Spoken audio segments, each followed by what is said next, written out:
నమస్తే అండి. మన వెంకటదుర్గ సబ్స్క్రైబర్లు ఎలా ఉన్నారు? బాగున్నారా? బాగుండాలని కోరుకుంటూ నేను ఈరోజైతే చింతపండు కాంబినేషన్లో ఎండుమిర్చి పచ్చడి చేస్తున్నానండి. అది చాలా క్విక్గా గమ్మున అయిపోతుంది. ఏం లేదండి, ఒక 4 స్పూన్లు ఆయిల్ వేసుకుని దాంట్లో 2 చిటికలు మెంతులు వేసుకుని 1 స్పూన్ వరకు ధనియాలు వేసుకుని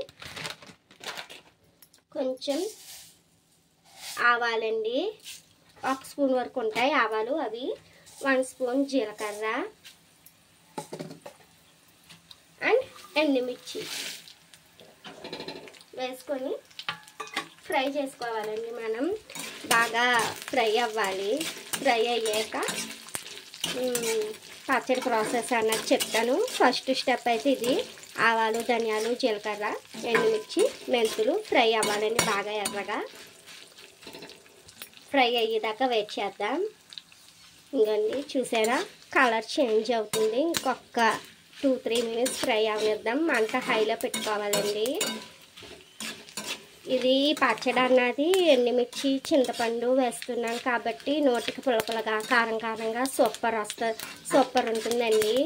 జ్వరం వచ్చిన వాళ్ళకి, ఈ సమ్మర్ కదండి, స్టార్టింగ్ సమ్మర్ ఏమీ తినబుద్ధి కాదు, అలాంటి వాళ్ళకి పచ్చడి చేసుకుంటే ఈ పచ్చడితోనే 4-5 ముద్దలు ఎక్స్ట్రా తింటారండి. అంత టేస్ట్ ఎమ్మీగా ఉంటుంది.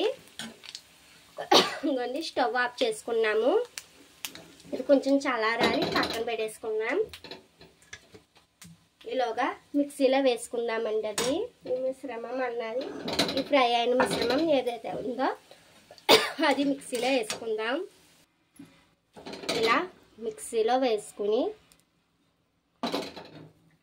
దీంట్లోకి చింతపండు కొంచెం వాటర్ వేసుకొని చెక్కలేని చింతపండు యాడ్ చేసుకోవాలండి. దీంట్లోకే వెల్లుల్లి, ఒక 15 వెల్లుల్లిపాయ రేకలు, అలాగే కొంచెం కరివేపాకు, పచ్చి కరివేపాకు అండి. ఇది వేపవలసిన అవసరం లేదు, ఫ్లేవర్ బాగుండటం కోసం నేనైతే ఇలా పచ్చి కరివేపాకు యాడ్ చేసాను. దీంట్లోకి ఒక చిటికెడు పసుపు, టేస్ట్కి తగ్గ సాల్ట్ చూసుకుని వేసుకోండి. ఎండుమిర్చితో చేస్తున్నాం కదా, సాల్ట్ కొంచెం ఎక్కువ పడుతుంది. అలాగే ఒక 2-3 ఆనియన్స్ ఇలా పీసెస్లా కట్ చేసుకుని పెట్టుకోవాలండి. ఈ పచ్చడి అంతా నల్లిలోగా మనం అప్పుడు ఇది వేసుకోవాలి. ఆనియన్స్ మిక్సీ పెట్టి చూపిస్తాను. ఇంకండి చూసారా, మన ఎండుమిర్చి కాంబినేషన్లో చింతపండు పచ్చడి.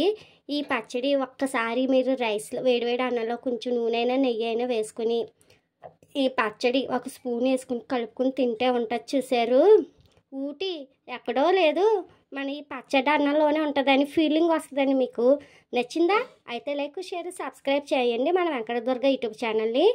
ఈ వీడియో మీకు నచ్చిందని నేను కోరుకుంటూ మళ్ళీ నెక్స్ట్ వీడియోలో కలుద్దాం. బాయ్. Thanks for watching.